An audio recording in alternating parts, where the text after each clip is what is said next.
Ito yung anxiety, trauma, pain, at yung mga negative, mga bagay na hindi ayon kay Lord. Ang problema natin, na lagi tayo nakaharap dito. At pag nagsasabi siya ng takot, pangamba, ang sasabihin natin, Lord, yun ang sinasabi niya, paano na? Hello? May sinasabi siya, pero, paano Lord? Yun ang mas malakas. Kaya kayo? Instead na, ang pakinggan ay si Lord, amen? Kung ano yung sinasabi ng Panginoon, anak kita, mahal kita, pinili kita, at sasabihin mo, takot, pinili ako ni Lord. Ikaw, na-compromise, ako ay iniban na ng Panginoon. Hello? Imbis na pakinggan mo yung salita ng Diyos, dito ka lagi nakatingin. At pag may sinasabi, paano na Lord? May sinasabi. Nagpula kayo oo na oo. Ngayon ang tanong ko sa'yo, sino mas malakas? Boses ba ng Diyos o boses ng kaaway? Ang tanong dyan, saan ka ba nakatingin? Hello? Sino ba yung binibigyan mo ng halaga na boses? Diyan na kayo, di pa tayo tapos. Imbis na, problema, ito sabi ni Lord, hindi ka mananaig sa akin. Pakinggan mo yung sinasabi ng Diyos at harapin mo yung problema, harapin mo yung boses. Sabi ni Lord, ako ay ulo, hindi buntot. Sabi ng Panginoon, pinagpala na ako. Hindi ako walang kwentang tao. Kaya, boses, mas malakas si Lord. Amen, you have to comfort. You have to face that voice at maging mas malakas. Kanya ba kayo? Ang boses ng Diyos sa'yo. Come on, sabi mo sa katabi mo, mas pakinggan mo. Mas isa puso mo. Mas paniwalaan mo ang boses ng Diyos kaysa ang boses ng tao, ng anxiety, ng trauma, ng pain, ng conformity, o anumang boses na labag sa nais ng Diyos. So I'm right now here sa pangalan ng Panginoong Jesus para ikaw ay buhayin sa iyong espiritu. Marami ng pagkakataon pinakinggan mo ang boses ng kaaway. Nahinto ka, na-stop ka. Dating makinig ka kay Lord, pero wala ang inig mo sa Panginoon. Bakit mas nalaig yung boses ng kaaway? Hello? Dati ang taas lang yung pangarap.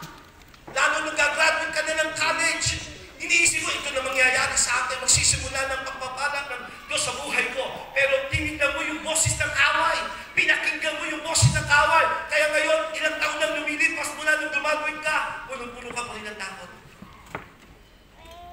Hello? Pinili ka ng Diyos, tinawag ka ng Panginoon, pinadala ka sa ministeryo, pero imbis na paniwalaan mo na sinabi ni Lord, hindi ka mapapahiya, tinawag kita, lingkod kita. Pero pinakinggan mo puro takot, paano lang aking mga anak, paano lang aking mga pangarap, gusto ko rin bigyan ng bahay na sasakyan ng aking pamilya. At ang kinakarga natin sa buhay natin, hello, ang pinapapasok natin sa ating buhay ay yung boses ng kaaway. And listen, sometimes the voice of Satan ay hindi malakas, pero strategic. Hello, kakargahan ka yan. Bigyan ko yung uli ng illustration. Ang kaaway, strategic. Hindi lagi malakas, pero bubulungan ka. Bag niyo po ba yan, Pastora? Pero na po ha? Ito yung boses ng takot, kakargahan ka. Ilalagay sa'yo. Sa'yo ngayon, kinarga mo yung takot. Ito yung mga takot na paano na yung kinabukasan kami, paano na ang relasyon namin yung asawa. Puro takot. Alam niyo naman yung boss na yun, di ba? Pamilya ba kayo doon? Totoo na, marami sa inyo, kabisado niyo yung boses na yan. Eh. At nasa inyo na, punong-puno ka ng takot. Lord, paano na Lord bukas? Paano na yung bayaran namin? Hindi ka makapag-worship, imbis na ang worship mo. May mga kilala ba kayong ganyan? Imbis na ang worship ay para pulihin si Lord. Ang worship, Lord, tulungan mo ako, Lord. Lord, Panginoon, yung anak ko, yung asawa ko, worship ka na. Merong, may sinasabi kayo na takot. Kinargahan ka. Sumunod, kakagahan pa ng kaaway. Pero may bag na yan. Ito yung boses na kung saan may kinalaman sa pangarap mo. Boses na nagsasabing, alam mo, mag-compromise ka na para mangyari na yung pangarap mo. Pasok ka na dyan kahit na wala naman nakakaalam.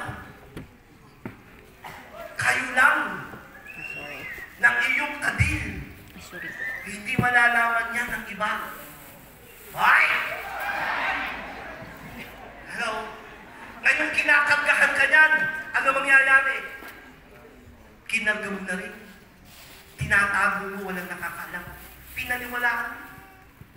Hello? Kinargahan ka ng pagkukompromise. Nasa sa'yo ngayon. Nag-worship ka kay Lord. Sumasamba ka sa Panginoon. Pero ang dami compromise. Bakit? Kinarga mo na eh. Yung iba pa. Para mabigat ka na, para mayamang lang ito ha.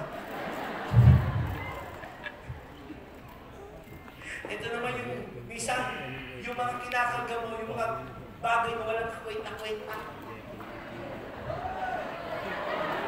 Hindi ba mo ito ha? Yung kinakarga ng kaaway na boses sa'yo. Binibigyan ka nito ng mga bagay na mabisig ka sa walang halaga. Mga boses na, paano na yung aso mo, kumakain ka? Kumain na ba yung pusa mo? Yung mga boses na puro walang kakwenta-kwenta, pero nagdadrive sa'yo. Hello? Marami sa inyo ito yung mga boses na pinapatulan mo pati social media. Ikaw yung patola ng patola sa social media. Bakit kinarga mo yung boses na yun? Kahit hindi naman ikaw yung pinapalinggan. Ay! Bakit gusto ka nitong i-distract sa totoong boses ng Diyos? Kaya na ano? Kinarga mo. Hello? Kuha pa tayo ng bata.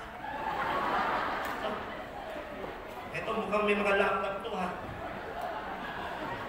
Ito naman yung boses na nasasabi ng nakaraan mo. Kaya nasa likod eh. Ito yung boses na alam ko naman na nangyari sa'yo. Alam ko yung mga pinaggagawa mo noon. Oh, I want to speak right now. Meron dito. Mag-asawa na kayo, may mga anak na kayo. Kaya lang, noong unang panahon, nagsisimula kayo, hindi pa kayo kasal. May nangyari sa inyo na kung saan yung baby pinalaglag niyo. I don't know who you are. Pero hanggang ngayon, yung boses na yan, nagiging malakas sa'yo. Hindi yung pinag-uusapan mag-asawa, pero alam mo yung ginawa nyo na nakaraan. Ngayon, ang boses ng kaaway nasasabi sa'yo, ano ka gagamitin ni Lord? Eh may pinalaglag ka nga. Hello? Amen ba? Yung boses na kinarga mo, na sinasabi kung ano yung ginawa mo sa nakaraan. Para wala akong kausap ngayon. Totoo lang, marami sa inyo kinarga nyo yung boses na yan, na nagsasabi sa mga bagay na nakaraan. Sinasabi sa inyo yung ginawa ninyong mali ng nakaraan. Listen to me, yan ang isang sandata ng kaaway. Ang sandata ng kaaway ay sabihin sa iyo kung ano ang